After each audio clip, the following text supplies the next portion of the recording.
Hey, what's guys, Vizeh, and welcome to another video on my channel. And today, let's get into my team of the season community vote video. Now, today is in fact the 3rd of May, which means that I believe that voting should happen either tonight, on the Friday, or some point during the weekend, if it will occur. Now, if you're not aware of what I'm on about, I'll start for you. So, last year, for the very first time, EA did a community vote for the most consistent and turned it into a community team of the season. Therefore, means that it's the same rules, that only players that has not received a single inform, a normal weekly inform, so, man of matches don't count, Champions League cards don't count, and so on, that the community can vote via footed or footwiz, and you can vote for who you think is going to be in the team of season, or who do you want to be in the team of season. Now, I believe that this should happen again, because there's no reason why this would not happen. I mean, Team of the Year had a very similar thing as well, so, I can imagine that they both get footed and footwiz involved as well. So, tonight should be the night when it gets published, or some point during the weekend. I'll be shocked if it's, not involving the community at all, because it's such a simple way,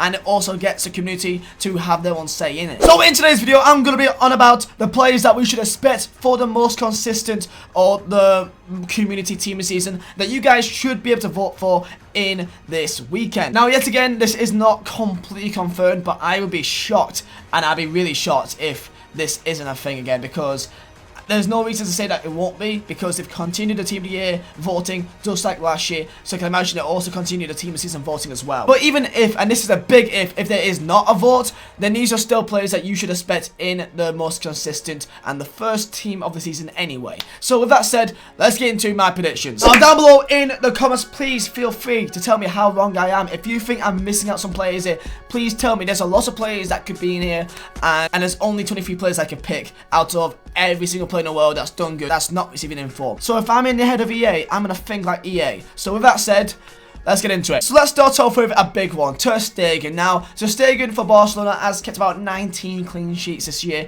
and of course Barcelona are en route for getting another La Liga title, looks like. So Ter Stegen, of course, with a decent amount, decent form, especially with his performance against Liverpool, we saw then how good he really is in net, and he has still not received an inform this year, so I'm expecting him to get a team of season for most consistent, especially if he's in voting for the shortlist. I'll imagine him to be in there because, well, he's one of the better goalkeepers or highest rated goalkeepers that can be in here. So Ter Stegen, 19 clean sheets for Barcelona.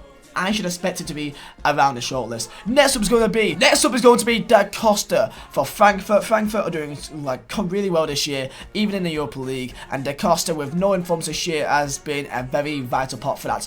Up and down the wings or down the line with the assists, with a massive defensive duty as well. He'd be an absolute tank, and I can imagine his team this season is going to be absolutely insane. 6'2", high medium work rates, and look at his physicals. 84 jumping, 83 strength. Imagine that as like an 85, 86 rated card. He'll be a tank. Next up will be Süle, Bayern Munich, as it looks like they may cling on to another Bundesliga title, Bayern and Dortmund right now, but Süle has been a major part of their defensive duties. He's really come to his own now. Of course, before in the past it was, Hummels and Boateng, but nowadays Süle has really come to the midst now at quite a young age to really take that main spot as the main centre-back alongside Boateng. 6'5", 6'5", very tall. He may get like 74 pace. For Bundesliga centre back, he'd be one of the best by far. So Süle, I hope I see him in there as well. Up next is going to be Kyle Walker. Now, consistently, he's been in the squad the entire time, and he's been one of the most important parts of the team, I believe. That the fullback position for Manchester City is so vital, and he epitomises one of the best fullbacks in the world. So I would be surprised if he's not in here, especially considering, how good City has been this year, and he's been a major part of the team as well in every single lineup almost. I would love to see him in here, and especially, with his stats. Imagine a team of season version of that card. Everyone will want him. I think it'd be in every single god tier team if he had like a 90 rated, 91, 92 rated team of season card. So Kyle Walker has not got any inform this year, so this is more of a hopeful guess, but I think that is still likely. So Walker, he's in here. Next up will be Wan-Bissaka. still not receiving in form. One of the best fullbacks or best new upcomers in the league this year. Yes, Palace has not had a fantastic season. However, in terms of his actual stats, he's up there in top of the league for the less likely to be dribbled past, most interceptions by a fullback as well. I think that if he's not in here, then I think it'd be just an absolute mess. So Wan-Bissaka, he's got to be in it. Next up, you know who it is, David Neres. I think he's spot on. I think he's got to be in here. Has been fantastic for Ajax, and he's still not received and informed this year. Neres has 11 goals and 10 assists this year, and is one of the main attackers for Ajax. And because most Ajax players has got an inform already this year, I think he's one of the only ones that, you know, has not got one that should be in the mix. So David Neres, I'm whacking him in there.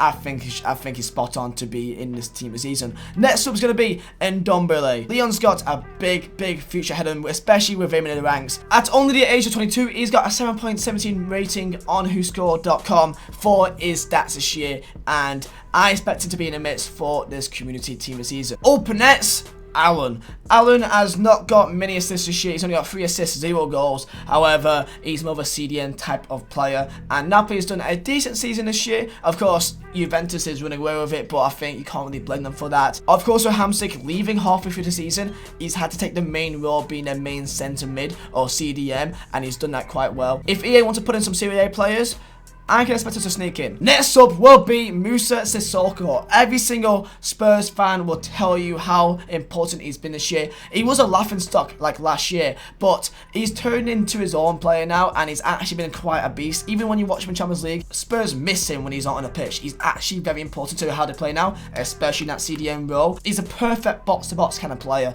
and Sissoko, not many assists, not many goals this season, but it's the importance of him in the team which will make him, I think, sneak into this team this season. Of course, we're lacking in forms, but imagine that card as a centre mid. Every stat should be pushing 80 plus over then defending, of course. But Moussa Sissoko, every Spurs fan will tell you how good he's been, so that's why he's in it. And next up is Diagne. Now you may say, why is he in here? I'll tell you. You may think he's some random guy, but this year he has got 28 goals and 3 assists in 27 games with Galatasaray, which that is batshit insane. So he's spot on. He's got to be in it in the shortlist. He has to be. Absolutely incredible stats, and I don't know how he's done it, to be fair. Like, you look at his card and you think he's literally nothing special at all, other than, you know, he's got a bit of strength to him and, you know, maybe a heading accuracy. But man, he is killing the Turkish league right now. And last in the starting 11 will be Haller for Frankfurt. Again, I expect another Frankfurt player to be in here. There's many times that he could have got an inform this year, but he just hasn't, because maybe other players has done a bit better. But in this year, 38 games, 19 goals, and 12 assists. Everyone is hyping up Jovic in their team, but I say that he's been just as important for his hold-up play and for giving his teammates space to make the runs, because he drags so many people towards him at times. So Haller, very good performance this year, and he will most definitely be in the shortlist. So that is the starting 11. Let's get onto the bench. So starting off with Bergwijn from PSV. I think he's also a spot on to be on this. At only 21 years of age, 41 games he's played with 14 goals and 13 assists. Purely because of how good Ajax has been this year, PSV may not win the Eredivisie, but Bergwijn has been a massive reason why they are still in the chat for the title. Next up, James Maddison. Now, if you watched the Premier League this year, then you know how important he has been to Leicester's side. His set pieces are absolutely insane. You know, he scored a banger against Burnley, and this is also his first Premier League.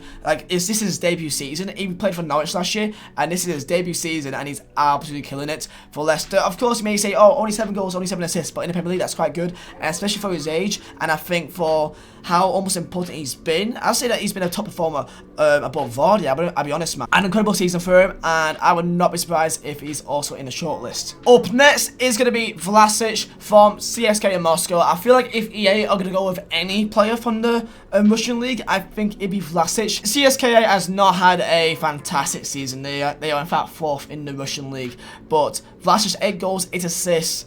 It's not bad, and one of the best players in the Russian league this year. So I think if EA will go for anyone in that league, I think he'll be in the midst for it. Now, also on the shortlist, we've got Holebas. Holebas has been good this year for Watford. Watford has had a very good year, and they are really establishing themselves as a Premier League team. Dini, Deulofeu, all them guys has been amazing, but they've all received informs.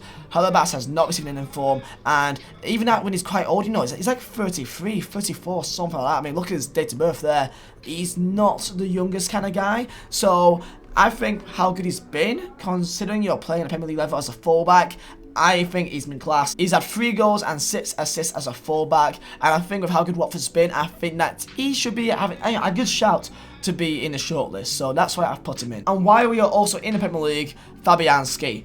West Ham has had a pretty season this year, and one of the main players has been Fabianski. As soon as I saw him go to West Ham, I knew he'd be fantastic. I thought he was fantastic at Swansea.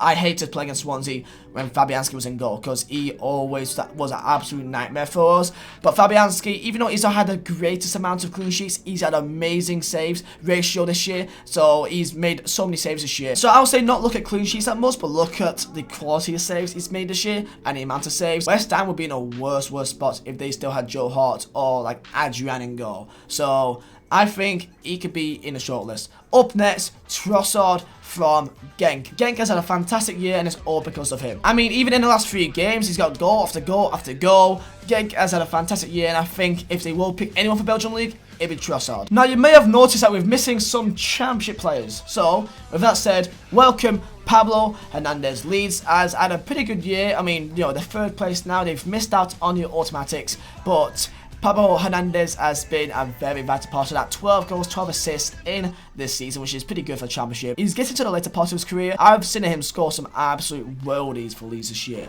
So there is some Championship players in the shortlist as well, and he is one of them. Pablo Hernandez for Leeds. Get him in. Up next, another old but gold is Piszczek at 33 years of age. Dortmund are still in the race for the title, and most Dortmund players has already received an inform this year, other than Piszczek. He has got a who scored rating of 7.26, which is very good, and also this year he's got 3 goals and 6 assists as a right back. If they're looking for some Bundesliga players, he's been one of the best fullbacks this year, and especially for how good Dortmund has been, I can expect him to sneak in. So Piszczek also in the shortlist. Up next is Tavernier. Very, very, very good player for Rangers this year. He's scored an insane amount of goals considering his position. I have absolutely no idea how he has not received an inform. He's a right back, and he scored 14 goals this year. 14 goals. Only 1 assist, but 14 goals as a right back for Rangers. No informs.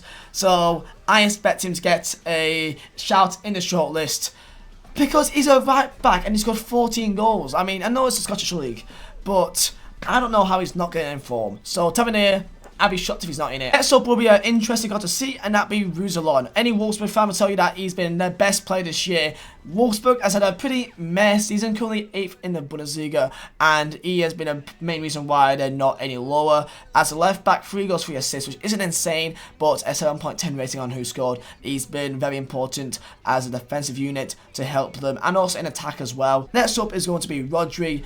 Atletico Madrid, 2nd place in La Liga, has had a pretty good season yet again. And Rodri, as a young product going for the ranks, I think it's like 22, 23 now. He's really settling in to the main 11, and you know, 6'3", decent rating. And to end it all off, it's another player which I have literally no idea, and I mean it's no idea how he's not received an inform, and it's Pukki. We all know who this guy is. We all know how insane he has been for Norwich this year. Norwich, you know, they basically are going to go on and win the title. Do you know how many goals he's scored? He's got 28 goals and 9 assists in the Championship this year in 42 games.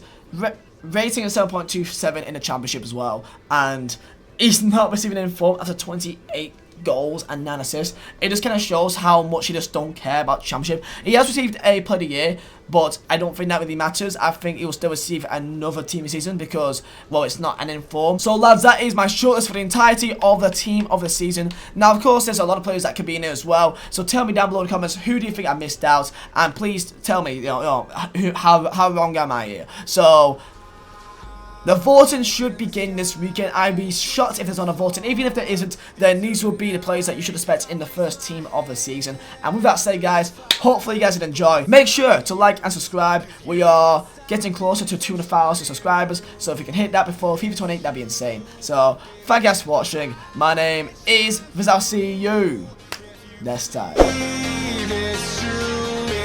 should let the light shine through.